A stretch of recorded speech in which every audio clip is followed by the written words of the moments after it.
এতিয়া diesel ফিল্টাৰটো change কৰিম। তো এতিয়া আমি খুলিম এয়াৰ ফিল্টাৰ, এইটো খুলিম কেলেমটো 8 নম্বৰ খাই 22 ফুটে বাৰী খুলিব পাৰি। আৰু ইয়াত আছে 13 নম্বৰ এটা বল্টটো, আৰু বাকী এইফালে দুটা থাকে, এইফালে দুটা নাইকিয়া দেখিছেই, এই নাই।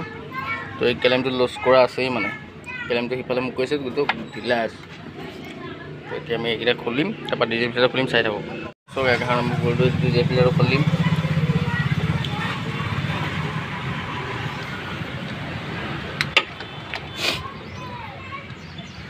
নম্বৰ চকেট লগাই লৈছোঁ, খুলি আছোঁ। কোনটো ৱৰিং ক'ত থাকে লগাওঁতে দেখাই দিম, চাই থাকিব। আপোনালোকে ঘৰতে কৰিব পাৰিব।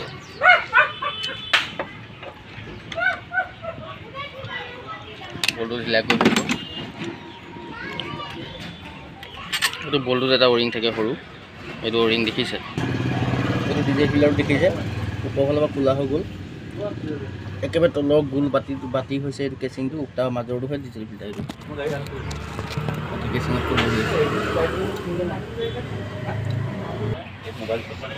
এতিয়া ইয়াক ওপৰফালৰ পৰা আনিবলৈ অকণমান অসুবিধা হ'ব।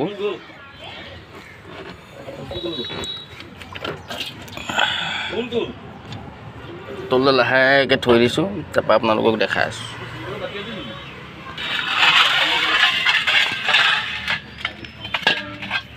এইটো ডিজেল ফিল্টাৰ পূৰা জামকৈ লাগি আছে, এইটো ডিজেল ফিল্টাৰ হয়। ইয়াত ৱৰিং থাকে, পূৰা টাইটকৈ লাগি আছে, দেখিছে।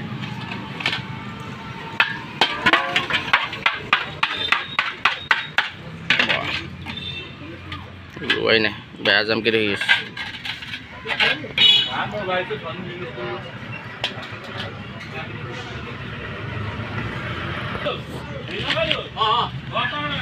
এইটো ডিজেল ফিল্টাৰ হয়, এইটো ৱৰিং। এনেকুৱা ৱৰিং নতুন যেতিয়া ডিজেল ফিল্টাৰ আহিব, এনেকুৱা ৱৰিং আহে দুটা আপোনালোকে জুখি চাব, এটা অকণমান ডাঙৰ, এটা অকণমান সৰু। তো একেবাৰে ডাঙৰ যোনটো থাকে আমি ওপৰত লগাওঁ, আৰু সৰু যোনটো থাকে সৰুটো আমি এই বাতিত লগাওঁ, এই বাতিটোত লগাওঁ।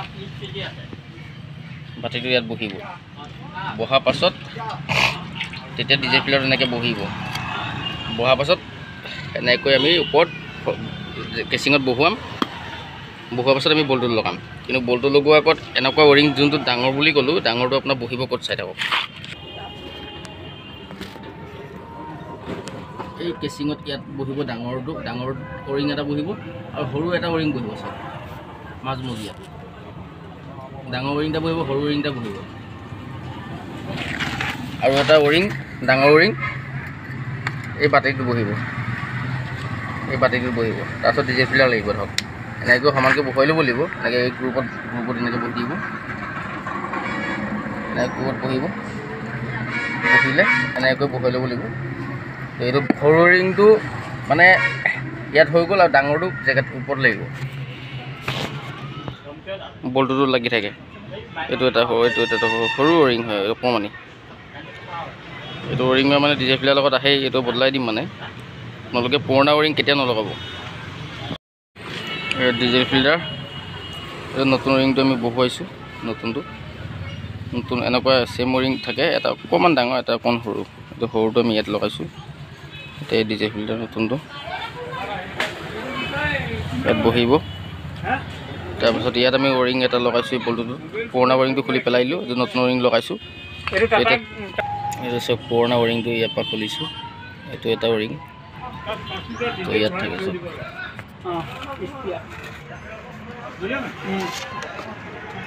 এইটো ৱৰিং,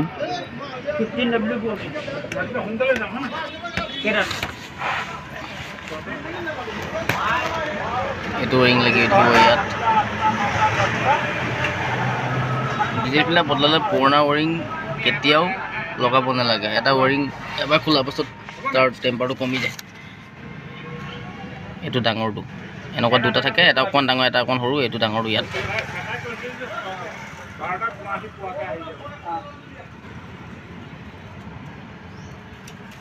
নাজিম,